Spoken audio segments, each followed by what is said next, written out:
ప్రాచార్య బ్రహ్మశ్రీ శలాక రఘునాథ శర్మ గారి పంచామృత రసవాహిని మొదటి భాగం 15/1/25 కనుమ శుభాకాంక్షలతో స్వాగతం.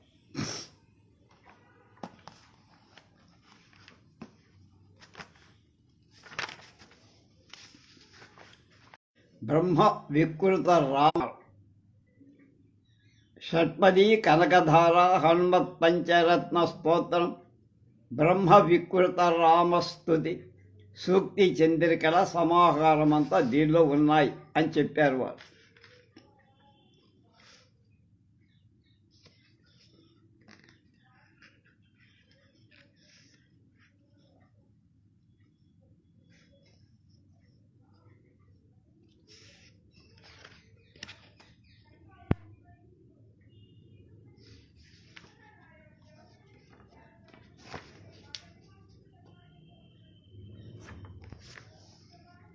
జ్ఞాన కుసుమ సౌరభం, ఇది పంచామృత రసవాహిని.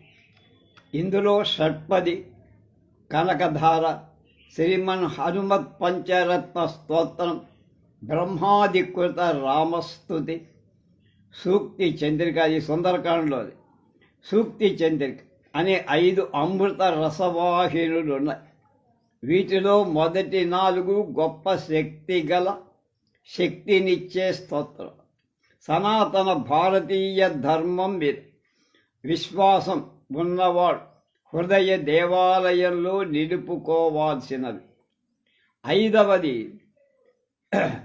సూక్తి చంద్రిక, సంస్కృత సాహిత్యంలో గొప్ప సూక్తుల విశేషంగా వ్యాఖ్యానించిన గ్రంథభాగం. ఈ రోజుల్లో మానవజాతి ఇంచుమించు అన్ని విషయాల్లో పశుప్రాయంగా వ్యవహరిస్తారు. పశువుల మందను సమాజం అంటారు. అది సమాజం కావాలంటే, అంటే పశువు మానవుడిగా మారాలంటే సంస్కారం చాలా కావాలి. అటువంటి హృదయ సంస్కారాన్ని ప్రసాదించే మహాసూక్తులు మన వాంగ్మయంలో ఎన్నో ఉన్నాయి. ముఖ్యంగా విద్యార్థి లోకం ఈ వైపు దృష్టి పెట్టాలి. లోకాన్ని ఉద్ధరించటానికి కాదు, తన్ను తాను ఉద్ధరించుకోవటానికి, వింత పశువుగా వెళ్ళిపోవటానికి కాదు, మానవత్వం నిలుపుకోవటానికి. అటువంటి మింటి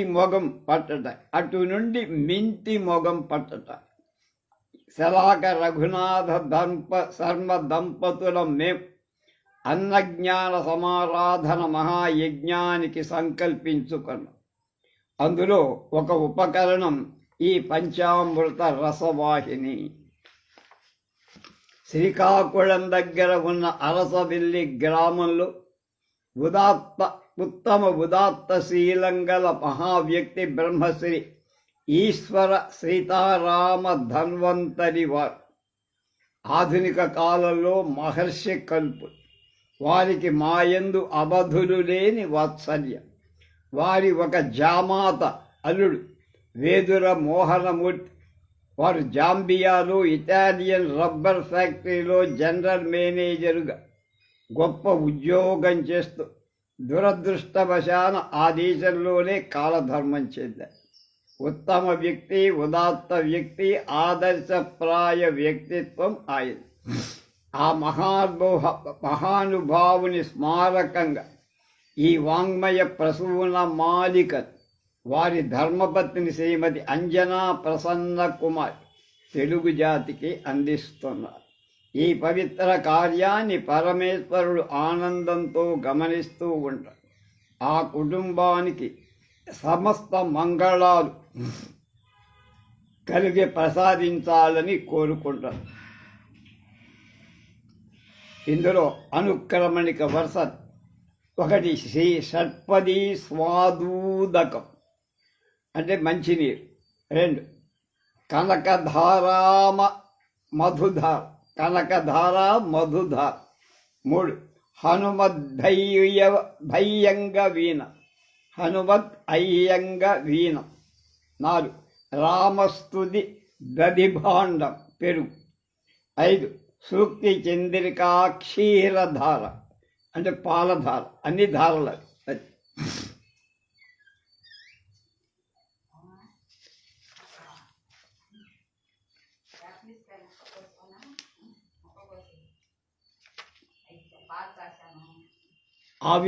షట్పదిలోకి వచ్చాం. అవినయమపనయ విష్ణో దమయ మనస్సమయ విషయ మృగతృష్ణాం భూతదయాం విస్తారయ తారయ సంసారసాగరతః దివ్యధునీ మకరందే పరిమళ మరిభోగ సచ్చిదానందే శ్రీపతిపదారవిందే భవభయ భేదచ్చిదే వందే. సత్యవిభేదాపగమే నాథ తవాహం మామకీనస్త్వం సముద్రో హి తరంగః కువచన సముద్రో న తారంగః. ఉద్భృతనగ నగభిదనుజ ధనుజ కులామిత్ర మిస్త్ర శశి దృష్టే దృష్టే భవతి ప్రభవతి న భవతి కిం భవతిరస్కారః. మత్స్యాదిభి అవతారై అవతారవతాం వతా సదా వసుధాం పరమేశ్వర పరిపాల్యో భవతా భవతాపభీతోహం. దామోదర గుణమందిర సుందర వదనారవింద గోవింద భవజలధి మదన మందర పరమందర మపనయత్వం మే. నారాయణ కరుణాకర శరణం కరవాణి తావకౌ చరణౌ ఇది షట్పదీ మదీయే వదన సరోజే సదా వసతు. హనుమత్ పంచరత్న స్తోత్ర. వీతాఖిల విషయేచ్ఛం జాతానందాశ్రుపులక మత్స్యం సీతాపతి దూతాజ్యం వతాత్మజ మధ్య భావయే హృద్యం. తరుణారుణ ముఖ కమలం కరుణారసపూర పాలిత అపాంగం సంజీవనమాశాసే మంజుల మహిమాన మంజనాభాగ్యం. శంబరవైరి శరాతిగ అంబుజదళ విపులలోచనోదారం కంబుగళ మణిలదిష్టం బింబజ్వలితోష్టమేకమవలంబే. దూరీకృత సీతార్తి ప్రకటీకృత రామ వైభవ స్ఫూర్తి దారిదశ ముఖికి ముఖకీర్తి పురతో మమ భాతు హనుమతో మూర్తి. వానర నికరాధ్యక్షం దానవకుల కుముద రవికర సదృక్షం దీన జనావన దక్షం పవన తపః పాక పంజం అద్రాక్షం. ఇది ఒక్కొక్క దానికి చెప్పుకొస్తున్నారు. ఒకటి షట్పది స్వాదు ఉదకం మంచినీరు. షట్పది అనే మంచినీరు అని స్వచ్ఛమైన మంచినీరు. భగవంతుడి అనంత కళ్యాణ గుణాల ఆర్తితో పరమ ప్రేమతో లాలనతో భక్తుడు గానం చేసుకొని తద్వారా తరించటానికి వీలుగా భారతదేశంలో స్తోత్రం వాంగ్మయం అనంతంగా వెళ్ళి విరిసింది. అలాంటి స్తోత్ర వాంగ్మయానికి బీజాలు మొట్టమొదట శృతి మాటయే ప్రసాదించింది. వేద తత్వవేది అయిన వేదవ్యాసుడు దాని అంకురింప చేయగా మొలకించేట్టుగా చేయగా శ్రీమద్ శంకర భగవత్పాదాది జగద్గురు ఆ వాంగ్మయాన్ని అనంత శాఖలతో విలసిల్లే కల్పవృక్షంగా రూపొందించారు. తక్కిన తాత్విక వాంగ్మయం సర్వజనులకు అందుబాటులో ఉండేది కాదు. అలాంటి వాటిలో శ్రీ శంకర భగవత్పాదుల షట్పదీ స్తోత్ర ఆకృతిలో చిన్నదైన అనంతమైన అర్ధగాంభీర్యంతో విరసిల్లు తత్వవేత్తలకు ఉపాధేయం అవుతోంది. షట్పది అంటే 6 పద్యాల సమాహారమని శాబ్దికమైన అర్థం. భ్రమరం తుమ్మెద కూడా షట్పదే, దానికి 6 కాదాలు ఉంటాయి. కనుక ఇందు కేవలం శబ్దస్వరూప ఉచ్చారణం చేత ప్రణవనాదంలాగా మంజులమైన భ్రామరీ నాదం శ్రవణపేయం అవుతోంది. నారసి చూస్తే, లోపలికి వెళ్ళి పరిశీలించి చూస్తే ప్రణవంలో లాగా మహాతత్వం ఇందులో ఇమిడి ఉంది. సాధారణంగా స్తోత్రాలు సంబుద్ధ్యంతం తోడని నవశబ్దంతో కూడిన చతుర్థి అంతాలతో నమామి, భజే వంటి క్రియాపదాలకు కర్మవాచకాలుగా ఉండే ద్వితీయ అంతంతోడనే రూపొందుతాయి. అన్నీ కూడా భగవన్నామాలు. ఒక్కొక్కప్పుడు ఎలాంటి క్రమం లేక కేవల స్తుతి పరాలై ఉంటాయి. కానీ ఈ షట్పది అలా కాక సూక్ష్మంలో మోక్షం అన్నట్టు అల్ప ప్రమాణంలో అనంతార్థమైనటువంటి అనంతార్థ సంభరితమై ఒప్పుకుంది. ఇందు నా దృష్టికి బుద్ధికి గోచరించిన కొన్ని అర్థాలు ఇక్కడ ఒక్కానిస్తా చెబుతా. అవినయ మపనయ విష్ణు దమయ మనస్సమయ విషయం మృగ తృష్ణాం భూత దయాం విస్తారయ తారయ సంసార సాగర రత. అది మొదటి శ్లోకం. ఓ విష్ణుదేవ, అవినయాన్ని తొలగించి కురుమామపపాపం అని శృంగేరి స్వాముల వారు గరుడ గమన తవ చరణ అది ఉందే, అందులో కన్నా చివరి లైన్ అది. కనుక అవినయాన్ని తొలగించు, మనస్సును అణిచివేయి, విషయవాంఛ అనేటువంటి ఎండమావులను దూరం చేయి, భూత దయను పెంపొందించు, సంసార సాగరం నుండి తరింపచేయి. ఇది షట్పదిలో మొదటి శ్లోకం. విష్ణువును సంబోధించిన భక్తుడు భగవత్పాదులు తాను అభిలషించిన కొన్ని ఫలాలు ప్రసాదించాల్సిందిగా విష్ణుమూర్తిని ప్రార్థించారు. అందులో మొట్టమొదట కోరిన విషయమిటి? అభినయాన్ని తొలగించు.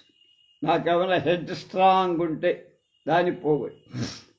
అభినయం అంటే దురహంకార భావం.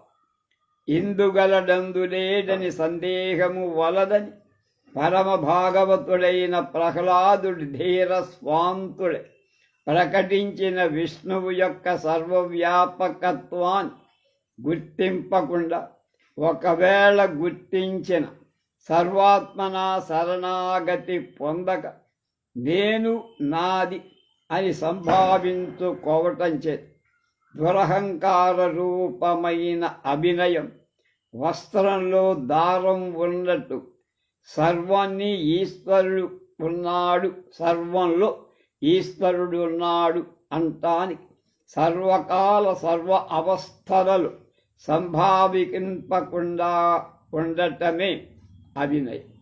కనుక దేవుణ్ణి ఎప్పుడూ తలవకుండా ఉండటమే అభినయం. అది సంసార సాగర సముత్తరణంకై ప్రయత్నించే సాధకు మొదటగా చేపట్టాల్సిన అర్హతలలో ప్రధానమైంది అభినయాన్ని తొలగించుకోవటం. ఎంతటి గాఢ ప్రయత్నం ఉన్నా భగవద్ అనుగ్రహం లేకపోతే అది తొలగేది కాదు. కనుక సాధకుడి మొదటి కోరిక తన అభినయాన్ని తొలగించమని అడగటం, ప్రార్థించడం. తన సాధనలో ప్రతిబంధకమైంది అభినయమని తెలిసి కూడా దాన్ని దూరీకరింపలేని పేదతనం, అంటే దూరం చేసుకోలేని పేదతనం దేనివల్ల కలిగిందో దాని బలవత్తరత ఎలాంటిదో తరువాత వాక్యంలో చెబుతున్నారు భగవత్పాద. ఈ అనర్థానికి మూల కారణం ఇంద్రియాలు కనుక మనస్సు ఇవి గమ్యానికి ప్రతికూలంగా మనోవేగంతో మహావేగంతో లాక్కొని పోయే దుష్ట అశ్వాల వంటి గుర్రాలని సాధకుడు పొరపాటున వీటికి వశమైతే ఆ పిమ్మట కలిగే మహానర్థం స్ఫురణకి వస్తుంది. అలాంటి స్థితిలో జగన్నియంత అయిన సర్వేశ్వరుడి కర అవలంబనం చేయు యొక్క తోడ్పాటు తప్ప ఇంకొక గత్యంతరం లేదు. కనుక మనస్సును దమించు అంటే అనగొట్టు, విషయ మృగతృష్ణను తమింపచేయు అని దీనంగా ప్రార్థిస్తారు. మనస్సును అది శరీరంలో ఏ రూపంలో ఎక్కడ ఉందో ఎవరికీ తెలియదు, కానీ దానికి గల బలం మాత్రం అంతులేంది. కనుక దాన్ని అదుపులో పెట్టగల సామర్థ్యం సర్వవ్యాపకుడైనటువంటి సర్వేశ్వరుడికి మాత్రమే ఉంది అని దానిలో తెలుసుకోవాలి. శబ్ద స్పర్శ రూప రసగంధాలనేవి విషయాలు. అవి నిరంతరం ప్రాణాలను ఆకర్షించి వివసుని చేస్తాయి. అవి సుఖాపాదకాలు అయితే త్యాజ్యాలు కావు. అంటే సుఖాన్ని ఇస్తే అవి వదిలిపెట్టలేవు. వాటి వలన ప్రాణి పొందేది సుఖం అనేటువంటి ఒక ఆభాసం, అంటే సుఖంలాగా కనిపించే ఒక రకమైన తృప్తి. కనుక దప్పి కొన్నవాడు, దాహం వచ్చినవాడు ఎండమావులను చూసి అక్కడ నీళ్లున్నాయని అడవిలో ఎడావులలో సంపూర్ణాంతర పరావర్తనం అనేటువంటి సైంటిఫిక్ టెక్నాలజీ వల్ల అక్కడ నీళ్లు ఉన్నట్టుగా కనపడు, తీరా అక్కడికి వెళ్తే నీళ్లు ఉండవు. అది ఎండమావి అంటారు, మృగతృష్ణ అంటారు. కనుక దాంతో భ్రాంతి చెందిన వాడే చివరికి దుఃఖానికి అక్కడ దాకా పరిగెత్తుకెళ్తాడు, అక్కడ నీళ్లుండవు. ఇప్పటికే దాహంతో ఉన్నాడు, ఇంత దూరం వాడు వెళ్ళేటప్పటికే ఉన్న ప్రాణాలు కూడా కనుక దానివల్ల వాడికి వచ్చేది లాభం కాదు, నష్టమే, ప్రాణాంతకం అయిపోయి. కనుక విషయాల నుండే దుఃఖాన్ని పొందు. అవి ప్రాణిని పరమార్థం నుండి లాక్కొనిపోయి గమ్యం తెలియనట్టు మహాగర్తంలో పడేస్తుంది. అంటే మహాగర్తం అంటే గొయ్యిలో పడేస్తుంది. విషయాలను మృగతృష్ణగా గుర్తించటానికి కూడా భగవద్ అనుగ్రహం కావాలి. గుర్తించిన వాటిలో చిక్కకుండా ఉండటం చాలా దుర్లభం. కనుక విషయ మృగతృష్ణను శమింపచేయమని సాధకుడు దేవుణ్ణి ప్రార్థిస్తున్నాడు. ఇప్పటికీ అతనికి భగవత్ ఉన్ముఖమైన మనస్సు లభించింది. భగవంతుడి వైపు ప్రయాణం చెయ్యాలని మనస్సులో ఒక సంకల్పం మాత్రం కలిగి, దానితో తనలో ఏ చైతన్యం వెలుగుతోందో అదే సర్వభూతాలలో ప్రకాశిస్తోందనే జ్ఞానం కలుగుతోంది, ఉదయిస్తోంది. దానివల్ల తనకంటే ఇతరమైన ప్రాణి తీడు తలపెట్టడం ఆత్మద్రోహమని, త్వయిమయి సర్వత్రైకో విష్ణు అనే తత్వాన్ని బాధకమని తోస్తాం. కానీ ఈ భావన నిత్య వ్యవహారాలలో నిరంతరం నిలవటం కష్టం. దానికి మళ్ళా భగవంతుడి యొక్క చల్లని చూపే కావాలి. దానికై దయను విస్తరింపమని ప్రార్థిస్తున్నాడు భక్తుడు. ఏదో కొంత ఎక్కడో ఒక చోట ఆగిపోయిన భూత దయ నిండుగా అంతటా వ్యాపింపచేసేటట్లుగా చెయ్యమని ప్రార్థిస్తున్నాడు. సంసారం ఒక మహాసముద్రం. అందులో చిక్కుకొన్నవాడు ఊబిలో పడిన దొన్నల కేవలం తనదైన దైహిక ప్రయత్నంతో బయటపడజారు. సమర్థుడైన వాడు ఉపాయంతో అలాంటి వాణ్ణి ఆ అపాయాల నుండి తప్పించాలి. ఒక అపాయంలో ఉన్నవాడు అలాంటి అపాయాన్ని సమర్థింపచాలి. ప్రాణికోటంతా ఇలాంటి అపాయాల్లో తలమునకలై అవస్థపడుతున్నది. అలాంటి చోట్ల తారకుడు అంటే రక్షించేవాడు, దరి చేర్చేవాడు పరమాత్మ ఒక్కడే. కనుక ఓ మహావిష్ణువు, నన్ను ఈ సంసార సాగరం నుండి తరింపచేయమని నేను వేడుకుంటున్నా. అది రెండవ భాగం. మానవుడు సంసారం నుండి తరించటం అంటే ఏం కావాలి? మోక్ష సామ్రాజ్య కలిగి ఉండటం అని చెప్పబడి, కనుక సంసారానికి తరించటం అంటే మోక్ష.